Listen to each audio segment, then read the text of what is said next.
Merry Christmas. The world is on fire.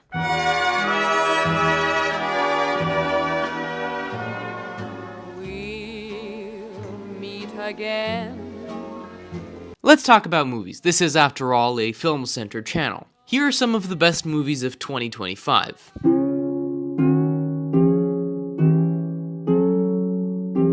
The first movie I want to talk about is Begonia. Begonia is probably the best movie of 2025.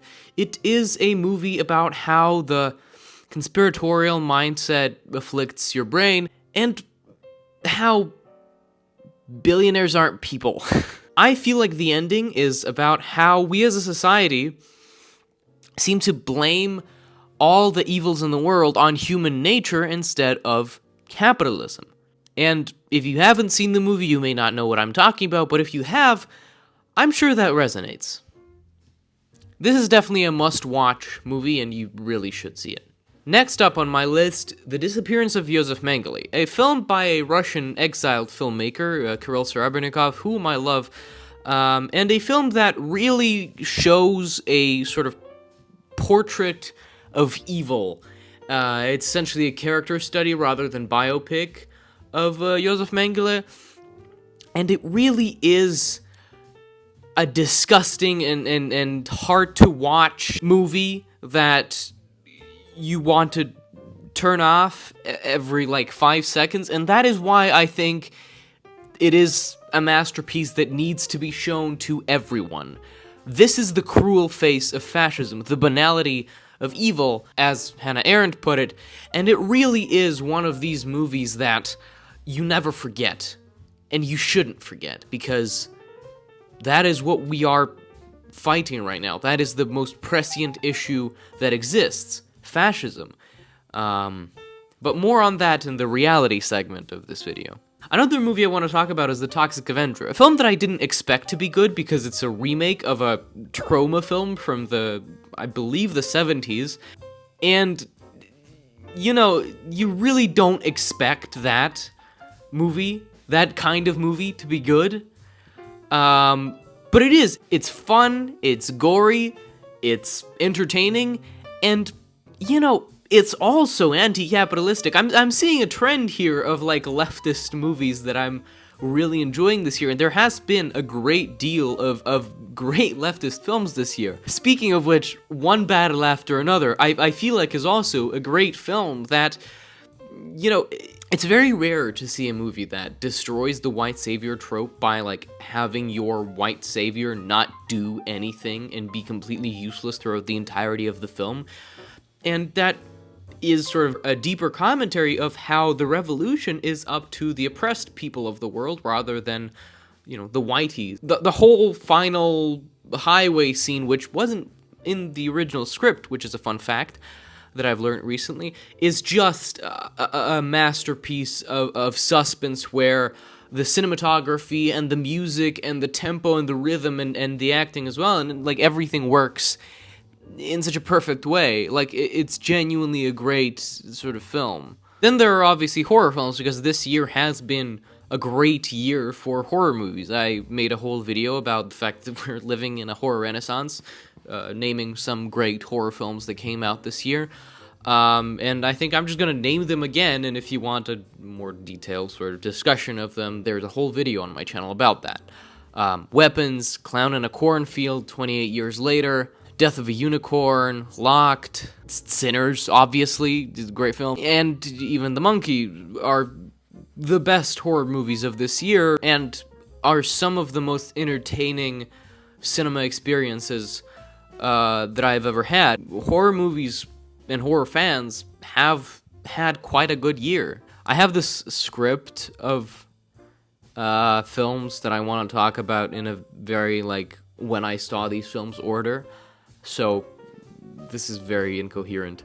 But moving back to normal films, Superman is, you know, it's the launch of the DC universe, and it's surprisingly great for a first film, and for a DC film who haven't really been all that good. But it's a James Gunn movie, so, you know, you can expect a beautiful, passionate masterpiece from James Gunn. And also, you know, it's a very, like, anti-imperialist, anti-war, anti, like, fascism movie. It's a great film. And, you know, if you want to really see how great it is, there's a certain country, which I will not name for fear of being called antiseptic, that is boycotting this movie, even though that country is not mentioned in the film. Another surprisingly great film of 2025 is Black Bag, a film that is, by all accounts, a spy thriller, but really, with its high stakes, takes place in a few locations and is mostly dialogue-based. And I feel like there are a few directors who can make that and not fuck it up, and make it in a compelling and convincing way where it is insanely interesting and entertaining even to watch these, like, long dialogues. And Steven Soderbergh, who made this film, is definitely one of these directors. It's really a insanely good film, like, to a surprising extent. But also, I really love spy movies, whatever the context, and, you know, this film exceeded my expectations to a insane degree. I had so much fun watching this. I couldn't stop and pause it for a moment. Yeah, it just generally is a great film.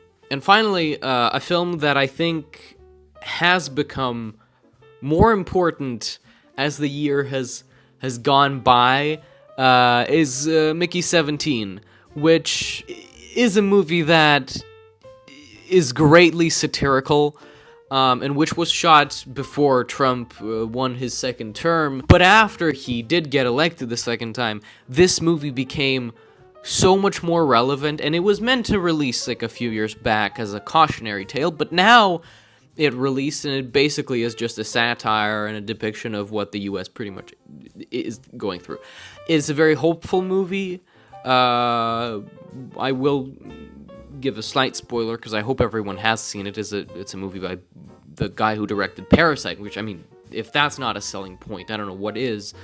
It has a very hopeful ending, and an ending that I value greatly, because optimism in the face of fascism is deeply important, and I will talk about that in the second part of this video about my year and what I learned from this year in my final message. But I do think Mickey 17 is probably one of the more important movies of this year.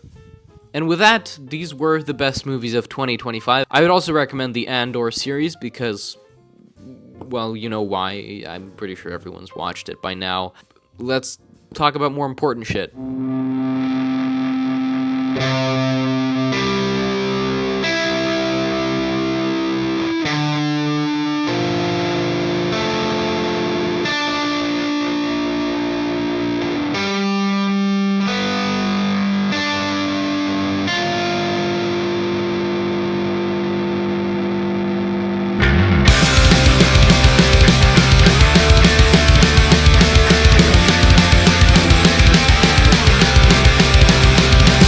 Well, this has been a crazy year.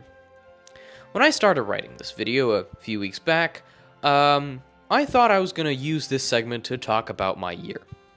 And obviously I am going to do that, but in a different way. I could, of course, talk about how much fun I had this year, how I made a bunch of short films with my classmates from high school, and how I really enjoyed doing that.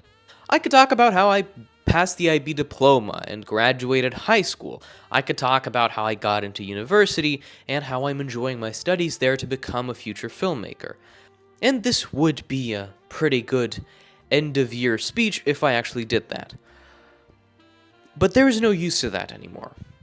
This has been my last year of life as a de facto teen or child or whatever you want to call it.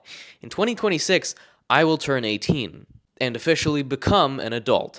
So, I would like to talk about how this year actually was, not just for me, but generally. 2025 was a great year for cruelty, hypocrisy, profit-driven violence, fascism, murder, and any other kind of evil you can name. Genocide, war, starvation, and so much more was normalized this year.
Naturally, you may think this is all a very sad state to be in. And so do I, but there is one thing that keeps me and should keep you afloat.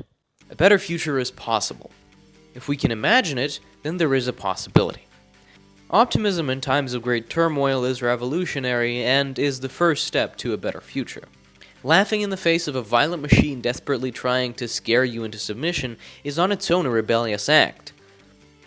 And in this day and age, we must all be rebels.